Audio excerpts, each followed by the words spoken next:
Assalamualaikum warahmatullahi wabarakatuh. Perkenalkan, nama saya Anaka Dela Syabira.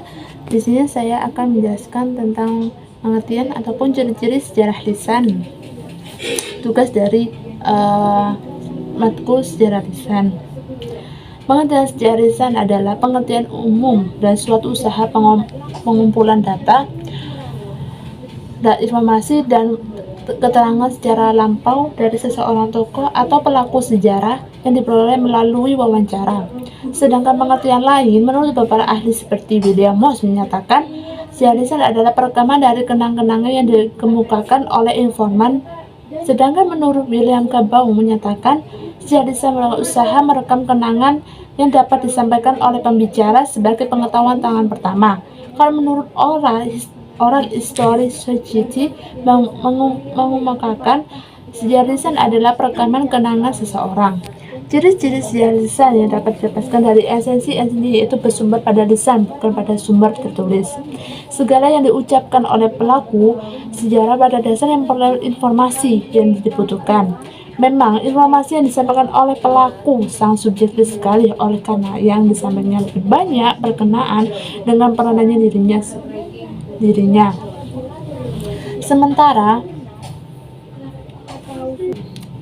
Sementara oleh karena yang disampaikan lebih banyak berkenaan dengan dirinya, peranan online yang sama-sama mengalami peristiwa itu seakan-akan terlupakan, bahkan tidak disinggung sama sekali. Namun yang pasti bahwa sejarah lisan itulah yang dibutuhkan oleh peneliti dalam memperoleh informasi. Di samping sifat lisannya itu, sejarah lisannya adalah penyampaian lebih banyak bersifat naratif, hanya cerita pengalamannya saja yang disampaikan oleh pelaku. Kadang-kala lebih banyak menceritakan tentang tingkah laku atau peran yang dianggap oleh pelaku, sementara orang yang buruk atau sangat bersifat pribadi masih ditutupinya. Hal ini sangat manusiawi dan wajar. Kegunaan sejarah lisan digunakan untuk melestarikan sejarah lokal maupun sejarah nasional. Yang dimaksud sejarah lokal sendiri sejarah di suatu wilayah, kadang pula tidak semuanya terungkap dan tidak semua orang tahu. Sejarah lokal dapat dikategorikan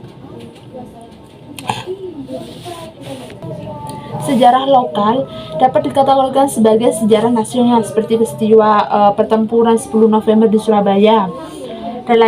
Dengan mengetahui peristiwa sejarah nasional tersebut, kita dapat mendapatkan informasi dengan membaca buku sejarah dan mendapatkan informasi melalui teman atau juga informasi dari kakek nenek kita yang terdahulu atau orang-orang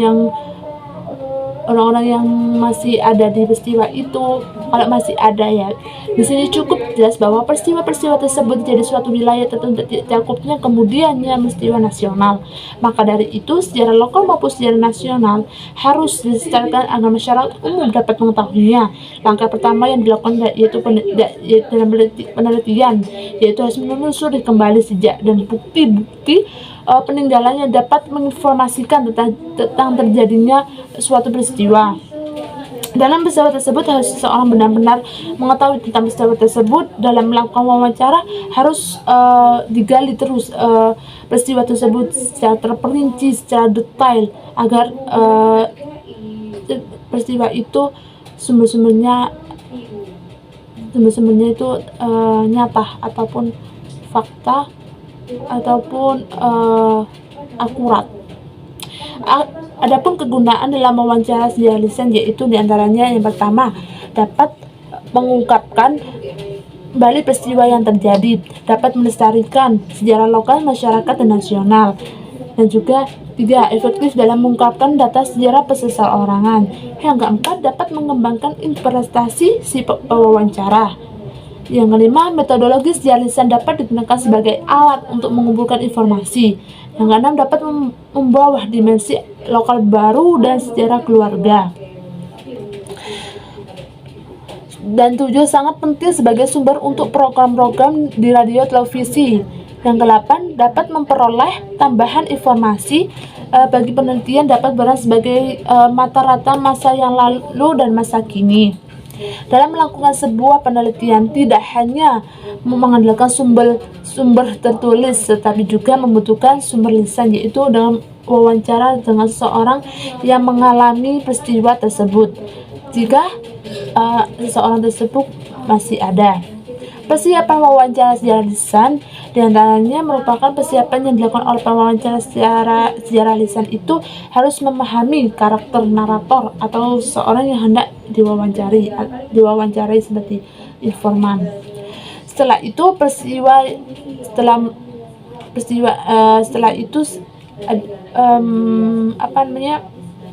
mengetahui informannya, melakukan observasi, menghubungi naratornya atau informannya dapat dilakukan dengan via telepon, via email, ataupun mengadakan pertemuan langsung, memastikan kapan bisa dilakukan pertemuan wawancara.